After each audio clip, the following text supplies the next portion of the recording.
Jemaat Tuhan yang terkasih dalam Kristus Yesus, memperingati hari kenaikan Tuhan Yesus, firman Tuhan akan menyapa kita dari Injil Yohanes pasal yang ke-6, dimulai dari ayat 60 sampai 63.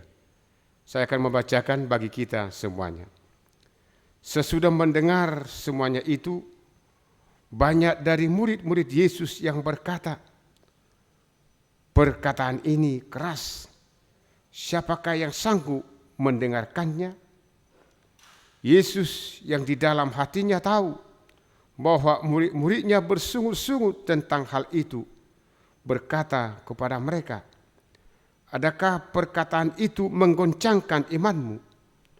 Dan bagaimanakah jikalau kamu melihat Anak Manusia naik ke tempat di mana ia sebelumnya berada? Rohlah yang memberi hidup, daging sama sekali tidak berguna. Perkataan-perkataan kukatakan kepadamu adalah roh dan hidup." Demikian pembacaan firman Tuhan. Salah satu hari yang paling bersejarah bagi umat Kristen adalah hari kenaikan Tuhan Yesus.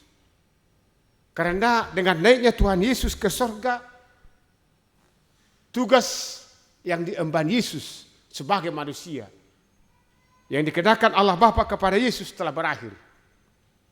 Sehingga ini merupakan suatu rangkaian untuk penggenapan janji Tuhan akan keselamatan dunia ini. Itulah artinya hari kenaikan Tuhan Yesus. Yesus naik ke surga, Yesus menyediakan tempat bagi setiap orang yang percaya kepada Yesus. Siapapun orangnya, jika dia percaya kepada Yesus, maka jaminan tempat di surga telah Yesus sediakan sebab dia telah duduk di sebelah kanan Allah Bapa. Jemaat Tuhan yang terkasih dalam Kristus Yesus, memperingati hari kenaikan Tuhan Yesus. Itu makanya pernah saya khotbahkan, HKBP sebagai gereja kita selalu memperingati hari, bukan tanggal, hari. Perhatikan semua almanak HKBP, kalender gereja kita, memperingati hari kelahiran Yesus, Natal, memperingati hari kematian Yesus, Paskah, memperingati hari kenaikan Tuhan Yesus. Tidak ada tanggal di HKBP, memperingati semua. Karena tanggal belum pasti, jadi memperingati. Salah satu memperingati hari kenaikan Tuhan Yesus. Kita disuguhkan dari Injil Yohanes, di mana yang menarik dalam Injil ini ketika murid-murid Yesus, ada dua murid nanti di sini, saudaraku, ketika murid-murid Yesus selalu mencari Yesus, kemana Yesus pergi mereka mencari Yesus, dengan alasan sebab mereka telah melihat berbagai mujizat yang telah Yesus perbuat. Mereka mengikuti Yesus karena berbagai mujizat.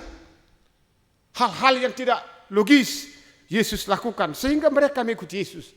Salah satu adalah yang sungguh luar biasa ketika Yesus memberikan banyak orang makan dengan 5 roti dan 2 ikan. Yesus memberikan makan 5.000 orang. Sungguh luar biasa. Sehingga mereka mengikuti Yesus, bahwa kami nanti kemanapun Yesus pergi, kami ada. Di mana Yesus ada, kami juga ada. Maka kami hidup kami ini akan senang. Kami akan makan selalu.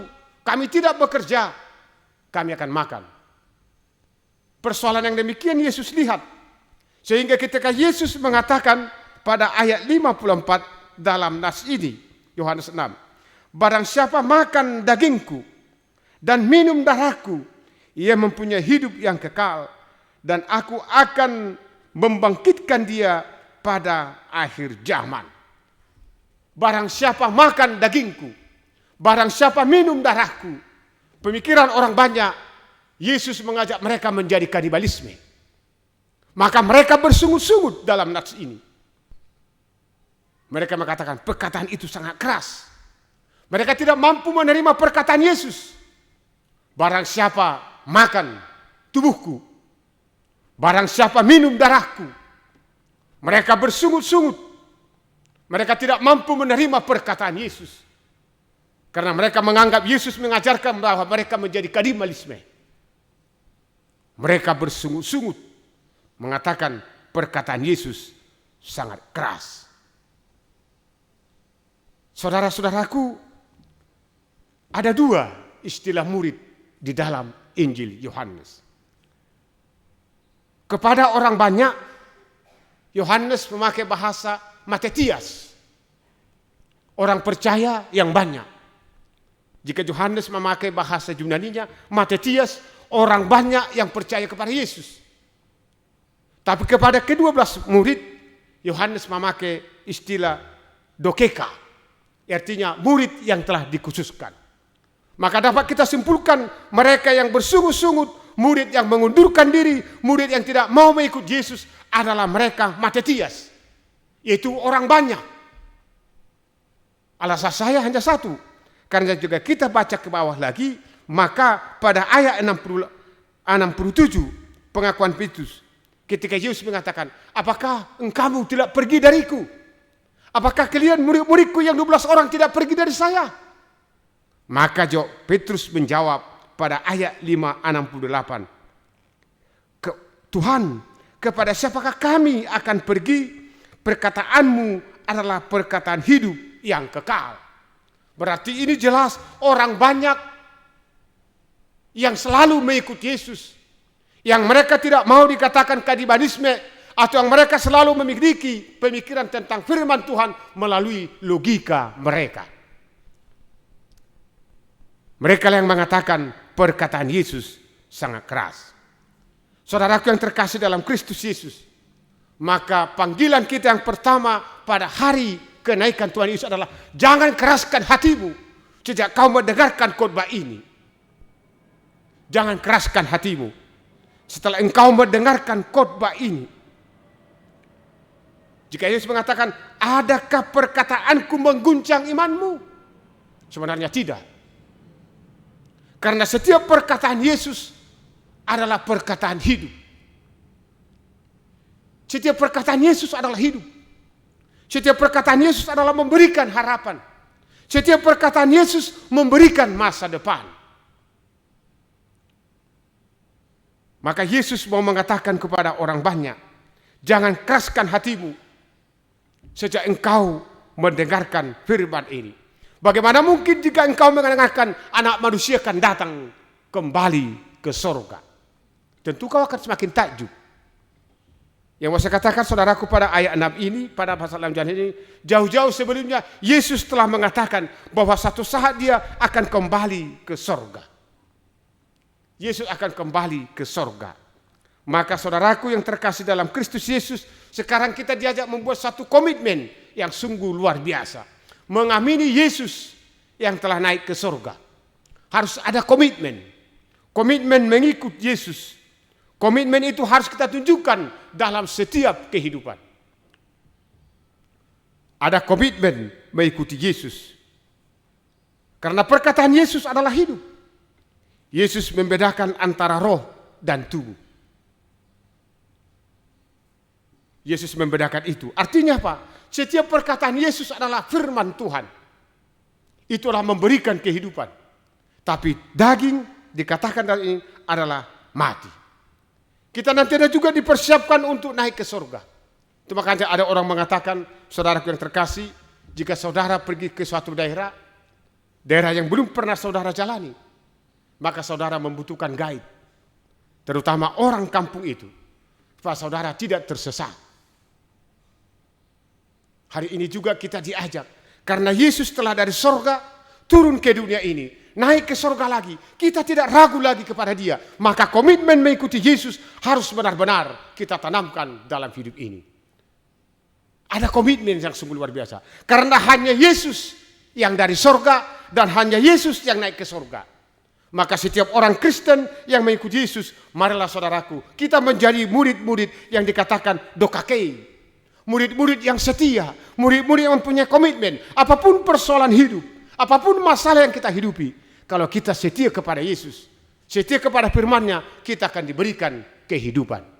Kita akan menerima kehidupan yang kekal. Kehidupan kita tidak hanya di dunia ini.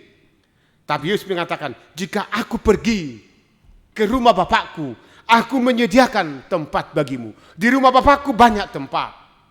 Maka kita diajak ke sana melalui hari kenaikan Tuhan Yesus hari ini. Yakin dan percayalah, Yesus telah menyediakan tempat bagiku dan bagi saudara, asalkan saudara mempunyai komitmen yang benar-benar mengikut Yesus sepanjang kehidupan ini. Amin. Kita berdoa. Allah Bapa di surga, kami bersyukur kepadamu karena Tuhan telah menyediakan tempat bagi kami di surga kekal. Dunia ini bukan menjadi tempat akhir kami, tapi surga adalah alamat kehidupan kami. Kami akan berkomitmen sepenuhnya mengikuti Yesus, mengamini Yesus yang telah naik ke surga. Dalam setiap persoalan hidup ini, kami selalu berseru kepada Yesus, menyerahkan seluruh persoalan kami kepada Yesus, dan kami yakin Yesus akan memberikan yang terbaik bagi kami. Berkatilah jemaat Tuhan yang hari ini mengikuti acara hari kenaikan Tuhan Yesus. Dengan iman penuh, kami mengimani bahwa Tuhan telah menyediakan tempat bagi kami. Sungguh luar biasa firman Tuhan menyapa kami hari ini. Kami telah menerima tubuh Kristus melalui perjamuan kudus. Kami telah menerima darah Kristus melalui anggur dalam perjamuan kudus. Kiranya itu mengingatkan kami bahwa kami nantinya juga akan hidup bersama-sama Yesus di dalam kerajaan-Mu. Banyak persoalan yang dihadapi jemaat Tuhan. Kiranya Tuhan senantiasa menyertai mereka dengan Roh Kudus-Mu, sehingga mereka mampu menghadapi berbagai persoalan hidup tersebut. Bagi saudara-saudara kami mahasiswa yang mengikuti perkuliahan, kiranya Tuhan menuntun mereka agar dengan bijaksana mereka mampu mempergunakan waktu dengan baik.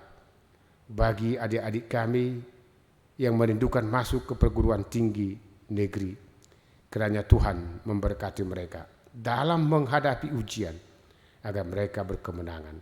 Demikian juga para pelajar yang akan menghadapi ujian kenaikan kelas, kiranya Tuhan senantiasa mengingatkan mereka dalam setiap pelajaran, sehingga anak-anak Tuhan semuanya menjadi pemenang-pemenang di dalam Yesus Kristus. Hari ini Bapak, dalam Yesus Kristus, rangkaian kegiatan pesta kebangunan perempuan gerejamu akan dilaksanakan pada ibadah pukul 10 WIB. Kiranya Tuhan memberkati acara tersebut, sehingga melalui acara tersebut pelayanan kaum perempuan ke depannya semakin baik untuk kemuliaan Tuhan. Terima kasih Bapa dalam Yesus Kristus. Inilah doa dan permohonan kami yang kami naikkan hanya di dalam satu nama, Yesus Kristus, Tuhan dan Juru Selamat kami yang hidup. Amin.